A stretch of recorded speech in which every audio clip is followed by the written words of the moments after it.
शुक्रवार का व्रत, हम सब ने कहीं ना कहीं इसके बारे में जरूर सुना है।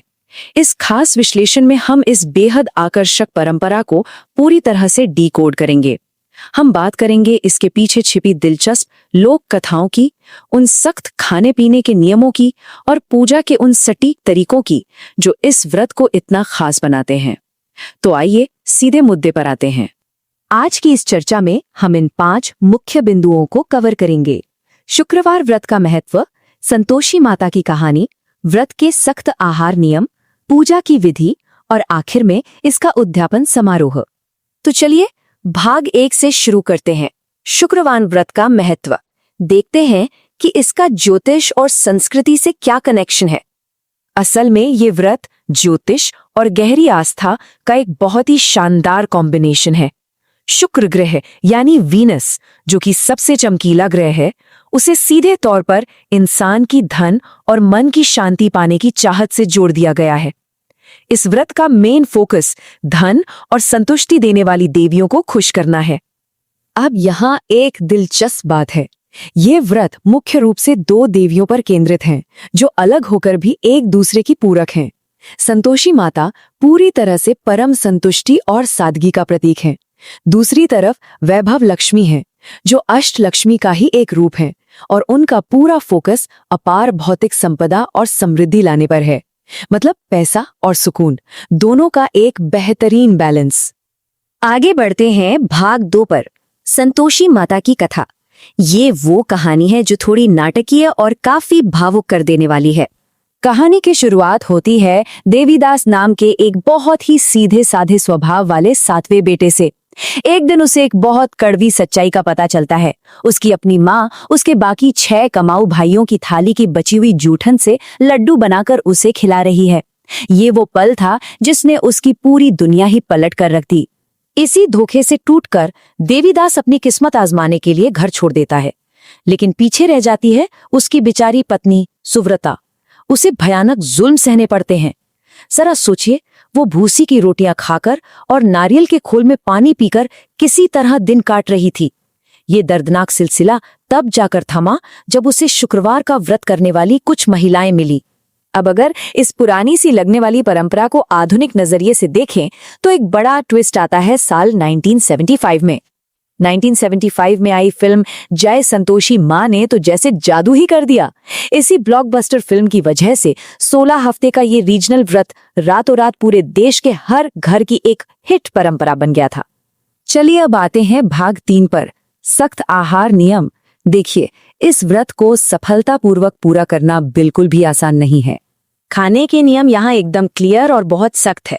जैसे वैभव लक्ष्मी व्रत में सिर्फ शुद्ध सफेद रंग का भोजन किया जाता है, वहीं संतोषी माता के व्रत में खट्टी चीजों पर तो पूर्ण रूप से प्रतिबंध लगा है।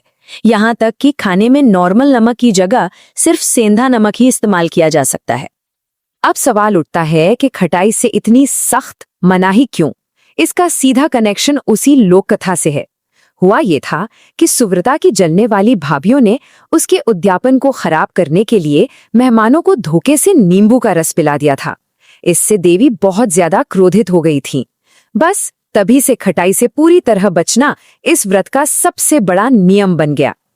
अब बात करते हैं भाग 4 की, पूजा और अनुष्ठान। आहार विज्ञान से आगे बढ़कर अब उस डेली रूटीन को देखते हैं जो हर शुक्रवार जरूरी है। हर शुक्रवार सुबह ब्रह्म मुहूर्त में उठना होता है और एक फिक्स्ड रूटीन फॉलो करना होता है। सबसे पहला स्टेप है संकल्प, यानी व्रत के उद्देश्य को लेकर अपना क्लियर इरादा तय करना। उसके बाद विघ्नहर्ता गणेश जी की पूजा, फिर देवी का ध्यान और आखिर में पवित्र कथा का पाठ किया जाता है। और भोग में क्या चढ़ता है? कोई महंगी मिठाई नहीं, बल्कि सिर्फ कच्चा गुड़ और भुने हुए चने। ये छोटी सी बात बहुत खूबसूरती से ये समझाती है कि देवी को महंगे दिखावे से कोई मतलब नहीं है। उन्हें सिर्फ सच्ची लगन और सादगी पसंद है। और अब हम पहुंच गए हैं भाग 5 पर, उद्यापन समारोह। हफ्तों के कड़े अनुशासन के बाद व्रत का समापन इसी खास रस्म से होता है। 16 ये कोई मामूली नंबर नहीं है, बल्कि एक बहुत बड़ा कमिटमेंट है। उद्यापन यानी समापन अनुष्ठान करने का अधिकार भी तभी मिलता है जब लगातार 16 शुक्रवार तक बिना एक भी दिन चूके इस व्रत को सफलतापूर्वक पूरा किया जाए। उद्यापन के दिन भी नियमों में कोई ढील नहीं होती। इसमें 7, 8, 11 या 21 लड़कों या शादीशुदा महिलाओं को खीर पूरी का भोजन कराना जरूरी है। साथ ही कथा की किताबें और 16 श्रृंगार भेंट किए जाते हैं।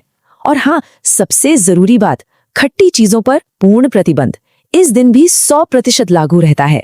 इस पूरी चर्चा का अगर एक लाइन में सार निकाले तो वो है संतोष, यानी सच्चे सुकून की तलाश। जय संतोषी माता, मैया जय संतोषी माता, अपने सेवक जन को सुख संपत्ति दाता। ये आरती बार बार यही याद दिलाती है कि जिंदगी की मुश्किलों को हराने के लिए सादगी, स्थिर भक्ति और एक शुद्ध हृदय ही हमारे सबसे बड़े हथियार हैं। तो इस विश्लेषण को खत्म करते हुए शांति की ये तलाश एक बड़ा सवाल छोड़ जाती है। अगर परम संतुष्टि ही हमारी असली दौलत है, तो आज की इस भागदौड़ भरी मॉडर्न दुनिया में वो कौन सा अनुशासन और सादगी है जिसे अपनाना हमारे लिए वाकई में सार्थक होगा? ये एक ऐसा सवाल है जिस पर हम सबको विचार करना चाहिए।